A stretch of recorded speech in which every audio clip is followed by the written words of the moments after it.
जो संस्था, जो घर, जो मोहल्ला, जो मैदान में बच्चे वहां खेलें जहां पे हमें विश्वास है कि वहां का वातावरण बड़ा सुरक्षित है।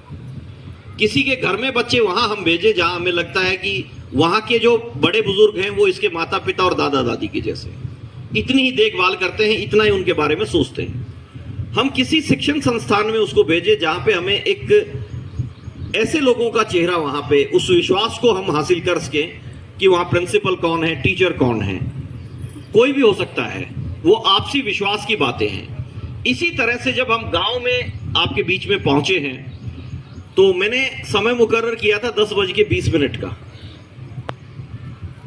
3 लोग इस इंतजार में थे कि आज मोमेंट जींद की तरफ से होगी और हम सर के साथ चलेंगे।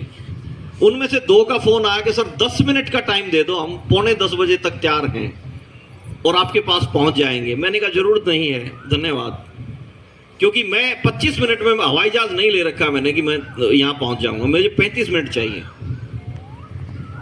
तो इस बात का कमिटमेंट मेरा आप लोगों के साथ था, परवीन जी के साथ था। और परवीन मलिक जी, मैं कहूंगा वो बेटी मलिक है और मोर आपके यहां बहू के रूप में है।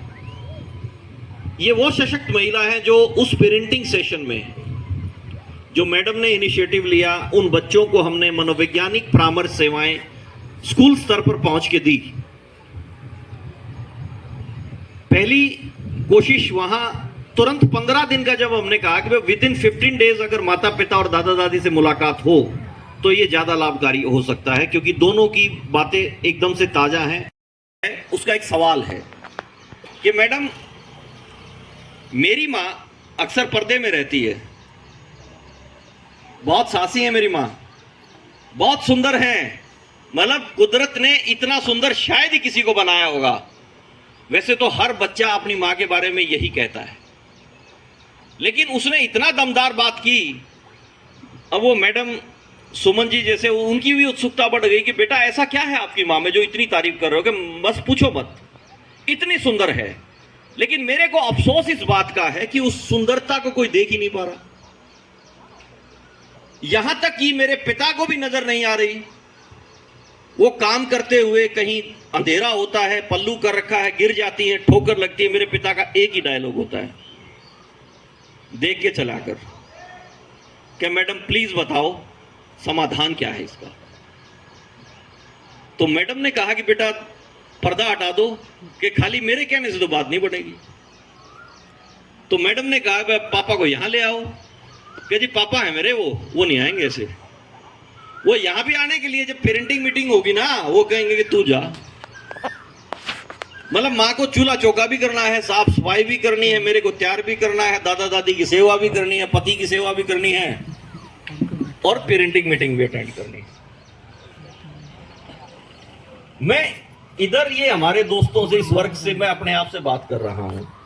अगर हम चाहते हैं कि हमारा समाज सशक्त हो तो हमें उसके मूल पे, जड़ों पे काम करना पड़ेगा। में रहो नहीं कहा ना, मुगल काल की घटनाएं होती थी, औरतों को उठा लेते थे, उनके साथ शोषण होता था, बलात्कार होता था। उस डर की वजह से ये सारी एक हो गया कि कोई देखेगा ही नहीं कि कितना सुंदर है। लेकिन समय बदल रहा है, तकनीकी दौर है, दूरसंचार का युग है। हम जब तक बदलने के लिए खुद को सहमति नहीं देंगे कि इस विषय पे हमें काम करना है, हमें खुद को बदलना है, आप लाख कोशिश कर लीजिए, किसी को बदल नहीं पाएंगे। हो क्या रहा है, हम दूसरों को बदलने पे कोशिश कर रहे हैं, दूसरों को बदलने के लिए लगे हुए हैं। जो चीज हमें सही लगती है हम खुद से परिवर्तन कर सकते हैं। बीते कल तक कुर्ता पजामा पहना, मैंने आज तक पैंट शर्ट पहनी नहीं। ऐसे भी कई बार बड़ा फनी इंसिडेंट होते हैं। कोई कहेगा बच्चा के पिताजी देखो सारी उम्र होगी, अब आपका सफारी सूट सिलवा दिया, ये पहनो। वो कहा ना भाई ना, मैं नहीं पहनूंगा, मैंने सारी उम्र नहीं पहना। नहीं पिताजी मेरी ये रिक्वेस्ट मान लो कि क्या गजब भगवान ने बनाया है आपको, कितने तगड़े हो, सफारी सूट डालो। और वो जैसे भी बच्चे का प्यार लगा लो, उसका साहस लगा लो, उसकी हिम्मत लगा लो, और पिता का वो बड़ा हृदय लगा लो। उसने कहा कि बेटा चल तेरे लिए ये भी कर लेता हूं, लेकिन मेरा मन नहीं मान रहा। और वो जब सफारी सूट डालता है और उस आईने के सामने देखता है तो वो कहता है यार कि मैं तो फिल्मी हीरो जैसा लगता हूं। हुआ कैसे? क्योंकि उसने खुद को स्वीकृति दी, बदलना चाहा। वो बेटे ने कहा इसलिए नहीं, उसने कहा कि चल बेटा कोई बात नहीं, मैं ये कर लेता हूं। ये चीजें इतनी ही आसान होती हैं, बदलाव कोई मुश्किल नहीं है। प्रकृति तो पल पल बदलती है ना। किसको पता था बीती हुई रात को कि सुबह बारिश भी आएगी? लग रहा था किसी को? नहीं लग रहा था, बारिश आ गई। किसी को लग रहा था कि भाई 17 मई का दिन ऐसा होगा कि जब गर्म हवाएं बहुत ज्यादा नहीं होंगी, सुबह सुबह ठंडी हवाएं भी मिलेंगी? नहीं था। परिवर्तन प्रकृति का नियम है, और इस परिवर्तन को मानवीय दृष्टिकोण से हमें समझना है, क्योंकि हम समाज के हिस्सा हैं। हमारा परिवार सशक्त हो, हमारे बच्चे सशक्त हो, और वो तब होंगे जब हमारे माता पिता सशक्त हो। आप अधिकतम मेरे वाली भूमिका में हो, मध्य की कड़ी में हो, जो बच्चों की परवरिश कर रहा है, जिनके बच्चे अब किशोर हैं, युवा हैं, और माता पिता के सानिध्य में है, उनके साथ रहते हैं हम। एक बात का हमें कभी गुमान नहीं करना चाहिए। अक्सर लोग कहते हैं, मेरे से एक अधिकारी ने, बैठे हुए थे हमारे कोई कुलीग, एक जिला शिक्षा अधिकारी की बात है, नाम तो मैं नहीं लूंगा, उन्होंने कहा आज से करीब 15 साल पहले कि मलिक साहब बूढ़ा बूढ़ी साथ रहते हैं। मैंने कहा शट अप, पहले तो अपने शब्द वापस ले। बोले जी कुछ गलत कह दिया। मैं सब कुछ गलत कह दिया, कुछ होता तो मैं कोई बात नहीं थी। बोले जी क्या गलती होगी? मैं पहली बात तो मेरे माता पिता बूढ़ा बूढ़ी नहीं है, और भगवान ना करेगी वो कभी हो। उम्र बढ़ जाती है, आंकड़े बढ़ जाते हैं, वो क्यों बूढ़े होंगे? दूसरी बात, मेरी इतनी औकात नहीं है कि मैं उनको रख सकूं, मैं उनके साथ रहता हूं।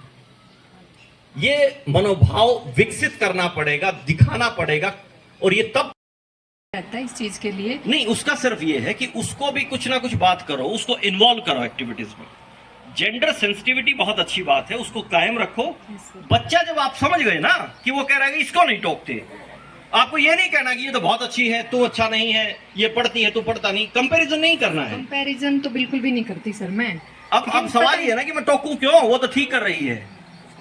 इक्वल मोटिवेशन दो दोनों को, फिर आहिस्ता से उसको किसी विषय बता सकते हो अलग से। 100 रुपये तो होंगे, फिर वहां जाओगे तो जीप भी लपलपाएगी, मातूराम की जलेबी भी खानी है। क्यों नहीं पता जी? काम ऐसा जो कोई नहीं करता, तो काम के आधार पर और जाति के आधार पर किसी का शोषण करना, किसी को छोटा समझना बिल्कुल बंद कर दें। परमात्मा ने हमको एक समान बनाया, हम सभी एक ही परमात्मा की संतान है। और परमात्मा का जब हम कहते हैं कि एक हमारी माता, एक हमारा पिता, तो हम बाधा है वो है जाति पाति। जाति पाति से ऊपर उठ के हमें कार्य करना पड़ेगा। कोई जाति, परमात्मा ने कोई जाति नहीं बनाई, वही 2 हाथ 2 आंख 2 कान 2 पैर सबको सेम दिए और सेम आए। यहाँ हमने अपनी स्वार्थ सिद्धि के लिए कुछ लोगों को काम के आधार पर उनको बांट दिया था, लेकिन आज आप देख सकते हैं क्या कोई ऐसा काम है जो कोई वर्ग ना करता हो? जाट बिजनेस करता है, बढ़िया बिजनेस करता है, लोहार बिजनेस करता है, चमार बिजनेस इतना साहस दिया, इतना हौसला दिया, उसको कहानियां सुनाई, और उस कहानियों के दम पर ही अगर वो चाहती तो डरा भी सकती थी, नहीं बेटा आपने संघर्ष निकलना, मुगल मार देंगे, ऐसा हो जाएगा। लेकिन उसने कहा बेटा आप कुछ भी कर सकते हो, आपने एक ही काम करना है, अपने समाज को एकत्रित करना है और इस जाति पाति से ऊपर उठना है। हम इंसान हैं, जाति पाति के बंधन में